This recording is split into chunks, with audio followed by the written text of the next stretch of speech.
দুর্যোগপূর্ণ আবহাওয়ায় ৬৪০টি কন্টেইনারবাহী লাইবেরিয়ান জাহাজটি ডুবতে বসেছিল ভারত মহাসাগরে।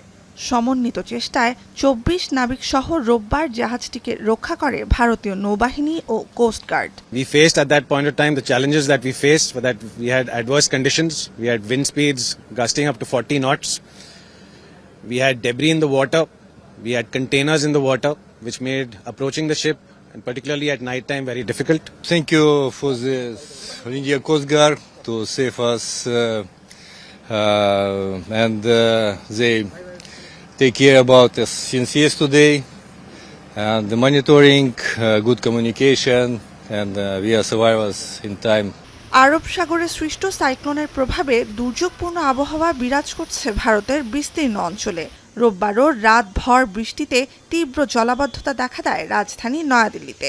অনেক এলাকায় ছাদ পর্যন্ত তলিয়ে গিয়ে পথে আটকা পড়ে বহু যানবাহন। পরিস্থিতির জন্য দুর্বল পানি নিষ্কাশন ব্যবস্থাকে দায়ী করছেন স্থানীয়রা। पहली बात ये है कि साफ सफाई जरूरी होनी चाहिए।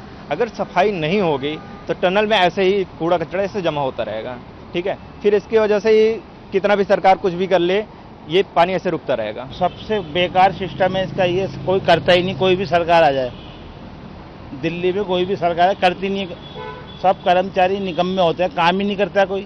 বাণিজ্যিক রাজধানী মুম্বাইতেও ভারী বৃষ্টিতে জনজীবন বিপর্যস্ত। মহারাষ্ট্রের আরেক শহর পুনের 10টি এলাকায় ভারী বৃষ্টির কারণে নেমেছে ঢল। নিরাপদ আশ্রয়ের খোঁজে বসতবাড়ি ছেড়ে সরে গেছে শতাধিক পরিবার। 24 ঘন্টায় 130 মিলিমিটারের বেশি বৃষ্টিপাত রেকর্ড করা হয়েছে বিভিন্ন এলাকায়। অন্যদিকে দক্ষিণে কর্ণাটক, কেরালা সহ বিভিন্ন রাজ্যেও চলছে ভারী বৃষ্টি। কর্ণাটকে সোম ও মঙ্গলবার এবং কেরালার 14 জেলায় 24 ঘন্টার জন্য সর্বোচ্চ আবহাওয়া সতর্কতা রেড অ্যালার্ট জারি করেছে ভারতীয় আবহাওয়া বিভাগ। কর্ণাটকের প্রাদেশিক রাজধানী বেঙ্গালুরুতে সপ্তাহভর এবং কেরালার থিরুভানান্থপুরম, কোল্লাম ও আলাপ্পুঝা সহ রাজ্য জুড়ে ভারী থেকে অতি ভারী বৃষ্টি ঝরবে বলে জানানো হয়েছে পূর্বাভাসে। এদিকে প্রতিবেশী পাকিস্তানের রাজধানী ইসলামাবাদ আর সংলগ্ন এলাকা এবং খাইবার পখতুনখোয়া, পাঞ্জাব ও উত্তর বেলুচিস্তানেও ভারী বৃষ্টি আর বজ্রসহ ঝড়ের সতর্কতা জারি করা হয়েছে। মাত্র একদিন আগেই পাঞ্জাবে মুষলধারে বৃষ্টি আর প্রচণ্ড ঝড় বৃষ্টিতে প্রাণ যায় 19 জনের। জানা গেছে অন্তত 124টি স্থাপনা ধসে পড়েছে রাজ্যটিতে, যার 80%ই সোলার প্যানেল। অন্যদিকে পাঞ্জাবের দক্ষিণে উল্টো চিত্র।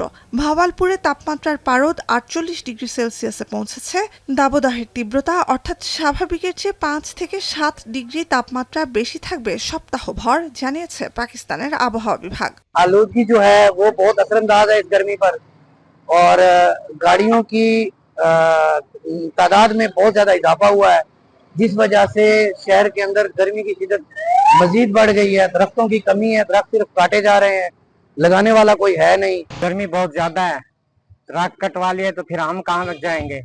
गर्मी रोज बरोज बढ़ रही है, रोजगार नहीं है बिल्कुल गर्मी की वजह से, हम बहुत परेशान हैं। পঞ্জিকার পাতায় বর্ষার আগমনের আগেই আরব সাগরে সৃষ্ট লঘুচাপের প্রভাবে ভারত ও পাকিস্তানের কোথাও তীব্র ঝড় বৃষ্টি, কোথাও ফিসফাস উঠছে মানুষের। চলতি সপ্তাহেও দেশ দুটিতে এমন বিরূপ আবহাওয়া বিরাজ করবে বলে পূর্বাভাসে জানা গেছে। নুজহাত কামাল, এখন বিশ্ব। শাইনি চুলে এখন হবে সব হেয়ার স্টাইল। সিল্কোর দ্বিগুণ শাইনি চুল প্রতিদিন।